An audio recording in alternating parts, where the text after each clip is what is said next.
두 번째로 오늘 제목에 있는 것처럼 예수님은 평화의 왕이십니다. 평화의 왕으로 오신 예수 그리스도인 것입니다. 오늘 7절부터 10절까지 말씀을 보면은 이제 예수님께서 제자들이 끌고 온 나귀를 타고 예루살렘에 들어가십니다. 예수님께서 예루살렘에 들어가시면서 많은 사람들이 막 겉옷을 깔아드리고 그 다음에 들에서 벤 나뭇가지, 여기서 들에서 벤 나뭇가지는 종려나뭇가지를 말하는 거예요. 종려나뭇가지를 탁 펴서 예수님 가게 하시고 앞에서 가고 뒤에서 따르는 자들이 소리 지르면서 호산나 찬송하면서 주님을 높입니다. 그리고 10절에서도 찬송하려다 오늘 우리 조상 다윗의 나라여 가장 높은 곳에서 호산나 하면서 수많은 사람들이 예수님을 지금 환영하고 있고 축복하고 있는 것입니다. 예수님께서는 평화의 왕으로 지금 예루살렘을 향해서 가고 있어요. 사실 그런데 문제는 뭐냐면 이 백성들이 지금 예수님을 오해하고 있는 거예요. 사실 많은 사람들이 예수님께서 나귀 타고 예루살렘에 입성하실 때 대저적으로 환영을 했는데 환영한 이유는 무엇일까요? 바로 그것은 예수님께서 평화의 왕이라는 것으로 받아들이고 환영했다기보다는 예수님의 기적, 예수님의 능력을 행하는 그것 때문에 예수님을 환영했어요. 요한복음 읽어보면은 예수님께서 병자들을 고치면서 굉장히 인기가 좋아지기 시작했는데 예수님의 인기가 현재 아이돌급 인기로 확 급상승한 사건이 두 가지 사건이 있어요. 첫 번째 사건이 뭐냐면은 오병이어 사건이에요. 보리떡 5개와 물고기 2마리로 5,000명을 먹이심으로 예수님의 인기는 급상승했어요. 그 주변에 있는 모든 나라 사람들까지 예수님에 대해서 알고 예수님에 대해서 예수님을 보기를 원했어요. 그리고 예수님의 인기가 아주 절정에 달한 것은 뭐냐면은 바로 오늘 베다니에 있었던 일이죠. 바로 베다니에서 어떤 일이 있었어요? 바로 죽었던 나사로를 살리셨죠. 예수님께서 죽었던 나사로를 이 베다니에서 살리고 나서 예수님의 인기는 하늘을 찌르듯 폭발하기 시작을 했어요. 그러면서 많은 사람들이 예수님에 대한 기대감을 가졌어요. 예수님은 우리의 먹는 문제도 해결해 줄 수 있는 분이고 예수님은 우리 정치적인 어떤 문제에서 해방할 수 있는 분이고 예수님은 우리나라를 가장 강력한 나라로 만들어서 우리의 모든 그 위상을 높여줄 수 있는 분이 예수님이라고 이들은 생각을 했어요. 그래서 예수님께서 나귀를 타고 예루살렘에 입성할 때 그런 정치적인 또 경제적인 그런 해방을 주실 예수 그리스도로 여기면서 가장 예수님을 환영했다라는 것이죠. 여기서 여러분 종려나무를 길에 폈다라는 것은 무엇이냐면은 종려나무는 이스라엘 민족을 상징하는 거예요. 뭔가 이 전쟁에서 승리하고 그 개선할 때 사람들이 하는 게 뭐냐면 종려나무로 막 환영해 주는 거예요. 그래서 이스라엘 나라가 잠시 마카비 형제를 통해서 독립한 적이 있는데 그때 이 마카비 형제를 환영했을 때 사람들이 오늘 예수님을 환영하듯이 종려나무 가지를 다 땅에 펴면서 환영해 줬다고 그럽니다. 바로 예수님을 그렇게 상상을 하는 거예요. 우리나라를 해방시켜 주시고 가장 부강한 나라로 만들어주고 그러한 그 메시아로서 지금 백성들은 생각을 해서 종려나무 가지로 예수님을 환영하는 거예요. 또 호산나 찬송하면서 예수님을 환영하는데 바로 여기서 호산나는 구원자인데 바로 해방자, 바로 정치적인 해방자를 기대하면서 그 예수님을 그들은 환영하는 거예요. 저는 예수님께서 이 모든 부분에 대해서 우리들을 구원해 주시고 해방시켜 주시는 분이라는 걸 저도 믿습니다. 그런데 여러분, 오늘 예수님께서 나귀를 타고 예루살렘에 입성하는 의미가 무엇인지를 우리는 먼저 아셔야 돼요. 바로 그것은 바로 우리를 정치적으로 경제적으로 우리를 해방시켜주는 분이 아닌 우리 죄의 문제를 해결해서 우리들에게 진정한 평화를 주기 위해서 지금 예루살렘에 들어가는 분이고 그렇기 때문에 나귀를 타고 입성하고 있는 거예요. 여러분 나귀를 탄다라는 것은 뭐냐면은 평화를 상징하는 거예요. 사사기 10장에 보면은 이 야엘 선지자 때에 굉장히 편함이 있었어요. 그에게 30명의 그 자녀들이 있었는데 그 30명의 그 자녀들이 늘 나귀를 탔고 그 성읍을 나귀를 타고 다녔다라는 이야기가 나와요. 이것은 무엇을 상징하느냐 하면은 바로 그 시대가 전쟁의 시대가 아니라 바로 평화의 시대라는 것을 우리들에게 보여주는 거예요. 나귀를 탔다라는 것은 평화를 상징하는 거예요. 지금 예수님께서는 예루살렘에 입성할 때 어떤 정복자로서 입성하는 게 아니에요. 로마 정부를 정복하고 이스라엘 백성들을 압제하는 수많은 사람들을 정복하기 위해서 예수님께서 입성하시는 것이 아니라 평화의 왕으로서 예수님께서 들어가시는 거예요. 그리고 스가랴서 9장 9절에 보면은 이미 예수님께서 그런 평화의 왕으로서 나귀를 타고 예루살렘에 입성할 것을 이미 예언하고 있었어요. 시온에 따라 크게 기뻐할지어다. 예루살렘에 따라 즐거이 부를지어다. 보라, 내 왕이 내게 임하시나니 그는 공의로우시며 구원을 베푸시며 겸손하여서 나귀를 타시나니 나귀의 작은 것 곧 나귀 새끼다. 메시아가 오시면 바로 나귀를 타고 예루살렘에 들어갈 것이다 라고 말씀하고 있어요. 즉 이것이 우리들에게 말씀하시는 건 뭐냐면은 예수님께서는 평화의 왕으로 오셨고 오늘 우리들에게 참된 평화를 주시기를 원하시는 것입니다. 우리의 평화를 깨는 건 무엇일까요? 사실은 죄인 것입니다.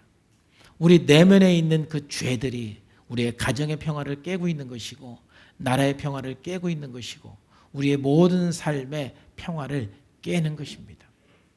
진정 우리들에게 있어서 이 평화를 회복하기 위해서는 예수 그리스도를 통해서 우리가 죄의 문제를 용서받고 구원받은 하나님의 자녀로 살아갈 때 세상 환경 어떠하다 할지라도 아무리 코로나가 더 확산된다 할지라도 우리 안에 평화는 빼앗아갈 수가 없는 것입니다. 아무리 내가 가난하고 아무리 내가 힘든 상황에 있다 할지라도 평화의 왕이신 예수 그리스도와 함께 할 때 우리 안에 평화는 빼앗길 수가 없는 것입니다. 예수님은 평화의 왕이십니다. 여러분 안에 주님이 계시고 내가 주님 안에 있을 때 가장 큰 복은 무엇이냐면은 평화인 것입니다. 먼저 내 안에 평화가 이루어질 때 그리고 환경도 변하고 모든 상황들이 변하기 시작하는 것입니다. 주님과의 그 관계 속에서 우리들에게 이루어지는 것은 먼저 평화인 것입니다. 저는 오늘 여기 앉아있는 그리고 온라인으로 예배하는 우리 사랑하는 모든 성도님들의 마음속에 먼저 예수 그리스도를 통한 평안이 임하기를 주님의 이름으로 축복합니다. 거기에서 모든 문제 해결이 시작인 것입니다. 먼저 평안인 것입니다. 예수님은 우리들에게 평안을 주기 위해서 이 땅에 오신 거예요. 자, 그렇다면 평화의 예수 그리스도를 통해서 우리가 어떻게 그 평화를 누릴 수 있을까? 특별히 오늘 두 가지의 평화를 여러분과 함께 나누기를 원해요. 첫 번째 우리들이 누려야 될 평화는 저는 내면의 평화, 내적인 평화, 마음의 평화라고 생각을 해요. 정말 예수님으로 인해서 여러분의 마음이 항상 평안하시기를 주의 이름으로 축복합니다. 항상 낮에도 밤에도 내 마음이 평안했으면 좋겠어요. 그리고 또 두 번째 여러분 관계의 평화, 여러분 남편과의 관계, 아내와의 관계, 자녀와의 관계, 여러분 이웃과의 모든 관계 속에서 평화로워야 돼요. 그게 주님께서 원하시는 거예요. 그렇다면 우리가 내적으로 평화하려면 어떻게 해야 되겠습니까? 내면의 평화가 깨어지는 것은 여러분의 근심 때문에 그런 것 같아요. 염려 때문에, 불안 때문에 정말 마음이 평화로울 수가 없어요. 불안해서 잠을 잘 수가 없어요. 불안해서 마음이 안정되지가 않아요. 염려와 불안과 불신과 이 근심 때문에 항상 마음이 편하지가 않아요. 여러분 안에 있는 그 모든 불안과 염려와 근심을 주님의 십자가 앞에 내려놓으시기를 주님의 이름으로 축복합니다. 그럴 때 주님의 평화가 우리들에게 임해요. 그러면서 우리가 해야 될 것이 뭐냐면 끊임없이 나의 불안과 염려를 내려놓으시고 예수님을 여러분의 주인으로 모시기를 바라요. 우리의 인생은 내 손에 달려있는 것이 아니라 주님의 손에 달려있는 것입니다. 여러분의 미래는 여러분의 손에 달려있는 것이 아니라 주님의 손에 달려있는 것입니다. 여러분의 자녀는 여러분의 손에 달려있는 것이 아니라 예수님의 손에 달려있는 것입니다. 믿으면 아멘 합시다. 내 손에 내 미래가 달려있지를 않아요. 내 미래가 내 손에 달려있다라고 생각하면 여러분 불안해서 못 살아요. 잠 못 자요. 근데 내 미래는 주님 손에 달려있고 내 자녀도 주님의 손에 달려있어요. 예수님을 내 삶의 주인으로 모시고 내 인생의 주인으로 모시고 살아갈 때, 그리고 그분에게 순종하며 나갈 때 우리들에게 주어지는 것은 평안이에요. 그리고 그 평안함 속에서 형통함이 있어요. 오늘 본문 말씀에서도 보면은 예수님의 제자나 이 나귀 주인이나 동일한 것은 예수님을 그들의 삶의 주인으로 생각했다라는 거예요. 지금 예수님의 제자들 둘을 보내었는데 예수님께서 말씀을 하셨을 때 좀 이해가 안 되는 명령이에요. 가서 끌고 와라. 주인이 말하면 주가 쓰시겠다고 해라. 그렇게 말을 하고 신부를 보냈을 때 참 여러분 마음이 불안했을 거예요. 그 제자들이. 그러나 예수님께서 우리를 이렇게 말씀하셨을 때는 분명히 무슨 조치를 취했을 거야. 그분이 내 삶의 주인이야. 이 주인의식을 갖고 가면은 불안할 게 하나도 없어요.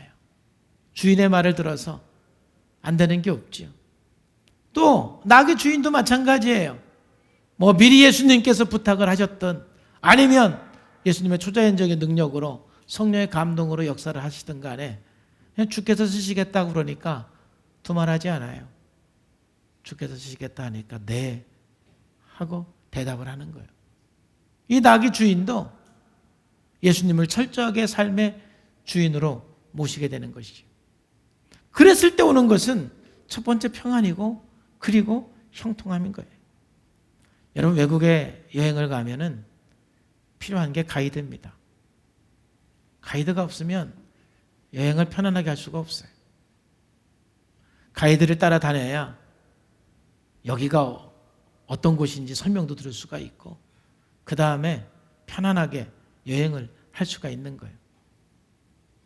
여행 가서 가이드의 말 안 듣고 내 맘대로 다니면 길 잃어버릴 수도 있고 굉장히 고생할 수가 있는 거예요. 그런 것처럼 우리들의 인생길이 얼마나 험합니까?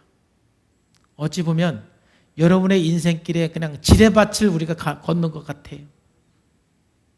언제 지뢰를 밟아서 그 지뢰가 터질지 모르는 그러한 살벌한 길을 저와 여러분들이 걸어가고 있어요. 그런데 가이드가 없다면 얼마나 불안하겠어요. 한 발짝 한 발짝 발걸음을 뛸 때마다 혹시 지뢰는 밟지 않을까? 뭐가 터지지는 않을까? 하루하루 사는 것이 살얼음판을 걷듯이, 지뢰밭을 걷듯이 여러분 얼마나 불안하고 얼마나 염려가 많으십니까? 이럴 때일수록 내 삶의 주인이 예수 그리스도라는 것을 인정하고 하루하루 주님의 인도를 받아서 하루하루 주님의 말씀에 순종해 나갈 때 안 될 것 같은데 뭔가 되어지고, 뭐가 터질 것 같았는데 안 터지고, 뭔가 그분의 인도 안 받아 나갈 때 우리 마음에 평안하고 결국 형통함을 여러분 경험하게 될 줄로 믿습니다. 예수님 우리 삶의 주인이세요. 평화의 왕이신 예수님께서 내 삶의 주인이시기 때문에 그분을 내 삶의 주인으로 모시고 살 때 내 마음이 평안한 것이지, 예수님을 내 삶의 주인으로 모시지 않으면 여러분 불안해서 못 살아요. 불면증도 오고 잠을 잘 수가 없어요. 다 내려놓으시고 예수님을 주인으로 모시고 하루하루 걸어갑시다. 힘들지만 정말 지뢰밭을 걷는 것처럼 좀 불안하지만 예수님을 주인으로 모시고 나가면 그래도 내 마음에 평안함이 있어요.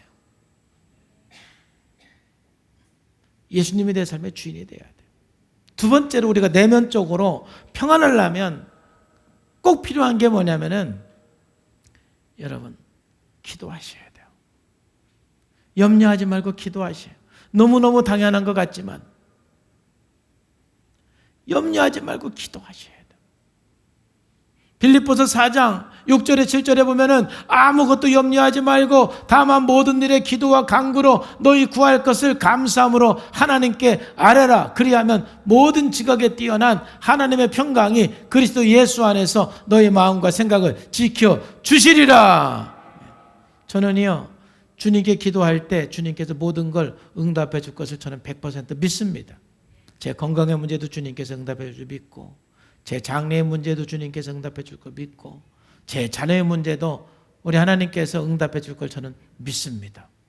그런데 오늘 빌립보서 4장 6절 7절 말씀의 주제는 사실 어떤 응답의 핵심이 아니라 마음의 평화인 것입니다.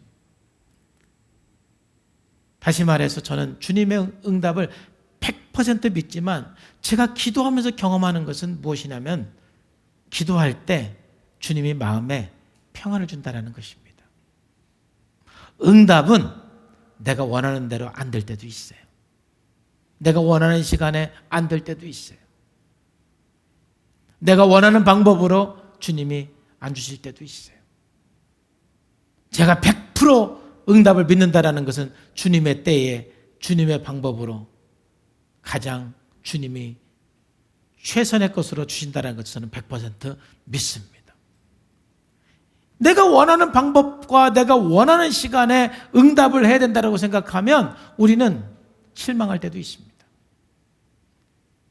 근데 여러분 기도해 본 분은 아실 거예요. 정말 너무 힘들고 어려워서 주님 앞에 나와 눈물로 기도할 때, 간절히 기도할 때 주어지는 복이 뭐냐? 마음의 평화예요. 하나님께서 평강의 왕께서 평안을 주세요. 그리고 그 평안함 속에서 결국은 모든 것들이 최선의 것으로 합력해서 선을 이루시는 하나님의 은혜를 경험하게 될 줄로 믿습니다. 먼저 평안을 주세요. 그래서 여러분 기도가 중요한 거예요. 그러니까 우리 그리스도인들은 반드시 기도해야 되는데 여러분 언제 기도하십니까? 꼭 기도 시간을 정해놓고 기도하세요. 근데 저도 이제 기도를 해보면서 가장 좋은 거는 여러분 일어나자마자 기도하셔야 돼요. 일어나자마자. 그러니까 저도 일어나자마자 기도를 안 하면 하루 기도하기가 힘들어요. 너무 바빠.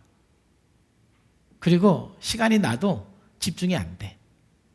사실 짬짬 시간이 나거든요. 그럼 이 시간에 내가 20분간 기도해야 되겠다. 집중이 안 돼요. 그래서 제일 좋은 거는 여러분 일어나자마자 하는 게 좋아요. 자, 그러면 여러분 기도하기 위해서 여러분 헌신하셔야 돼요. 혹시 여러분들이 8시에 일어나는 분은 내일부터 어떻게 해야 돼요? 7시 반에 일어나셔야 돼요. 지금까지 7시에 일어난 분은 내일부터 6시 반에 일어나시고 6시 반에 일어났던 분들은 6시에 일어나시고 그날 달라요. 그런 분들은 어쨌든 30분 일찍 일어나세요. 할렐루야. 적어도 어쨌든 한 30분, 1시간 정도 일찍 일어나셔야 돼요. 그러기 위해서 꼭 필요한 거는 여러분 잠자는 시간을 정확하게 하셔야 돼요. 건강한 사람일수록 시간의 구조화가 잘 돼 있어요. 건강한 사람일수록 잠자는 시간하고 일어나는 시간이 일정해요. 그리고 건강하지 못한 사람일수록 잠자는 시간과 일어나는 시간이 불규칙해. 그러니까 제가 이렇게 말씀드리는 것은 그게 불규칙한 분들은 정신 차리고 좀 규칙적으로 잠자는 시간 좀 1시간 정도 플러스 마이너스가 돼. 예를 들어서 밤 12시에 자면은 밤 11시나 1시 사이는 자야지. 저녁 6시에 잤다가 밤 12시에 잤다가 새벽 4시에 잤다가 막 이게 건강하지 않은 분들이에요. 뭔가 삶에 질서가 없어요. 이거 기도 생활 하려면요 삶에 좀 질서부터 잡으셔야 돼요. 아멘 합시다. 특히 청년들 아멘 합시다. 아주 청년들이 너무 불규칙한 것 같아. 내가 보니까 뭐 유튜브에 빠지고 뭐 게임에 빠지고 그래가지고 별것도 안 하면서 그냥 새벽까지 안 자고 아침에 해롱해롱 거리고 그래가지고 언제 기도해? 기도할 수가 없는 거예요.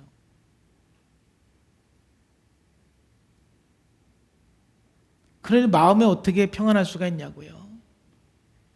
마음이 안 평안한데 어떻게 공부할 수가 있고 어떻게 일할 수가 있냐고요. 평강의 왕은 우리들에게 평안을 주시는 분이에요. 그러기 위해서는 여러분 규칙적인 기도가 필요해. 좀 안 해봤던 사람은 오늘부터 한번 여러분 30분만 일찍 일어나가지고 말씀 보고 기도하세요. 처음에는 이 하나님의 평안이 덜 느껴질 수도 있어요. 그러나 꾸준하게 하나님 앞에 기도하면 빌립보서 2장, 4장, 6절, 7절에 있는 것처럼 아무것도 염려하지 말고 모든 데 기도하면 하나님께서 반드시 너의 마음과 생각을 지키신다라는 거예요. 어떤 하나님이? 하나님의 평강이 그리스도 안에서. 평화의 왕 예수 그리스도께서 오늘 또 우리들에게 평안을 주십니다. 자, 두 번째로 이제 여러분 관계 속에서 평안을 누리려면 어떻게 해야 되겠습니까? 관계 속에서 평안을 누리려면. 이게 굉장히 중요하잖아요.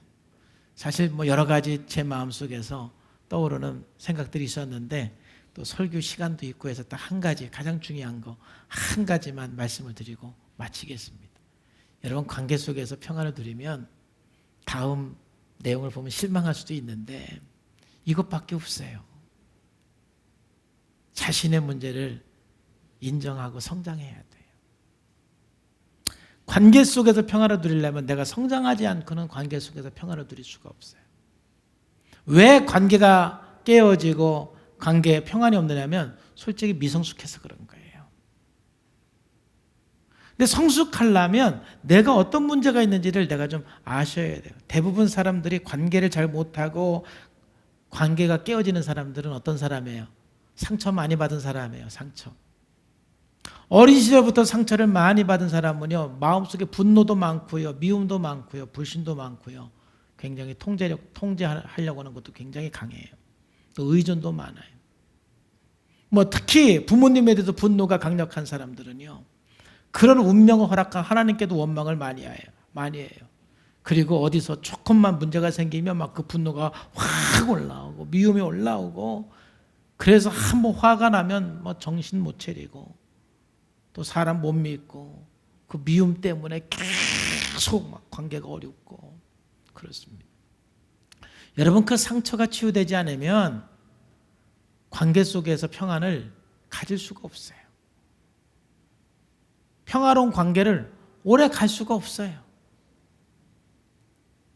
어떤 사람이든 만나면 한 달 만에 관계가 깨지고 2달 만에 관계가 깨지고 뭐 1년 만에 관계가 다 깨지고, 내 주변에 의미 있는 관계가 없다라는 것은 내 안에 어떤 상처가 많고 그래서 그 상처 때문에 건강한 관계를 할 수 없다라는 것을 내 스스로 인정하셔야 돼요.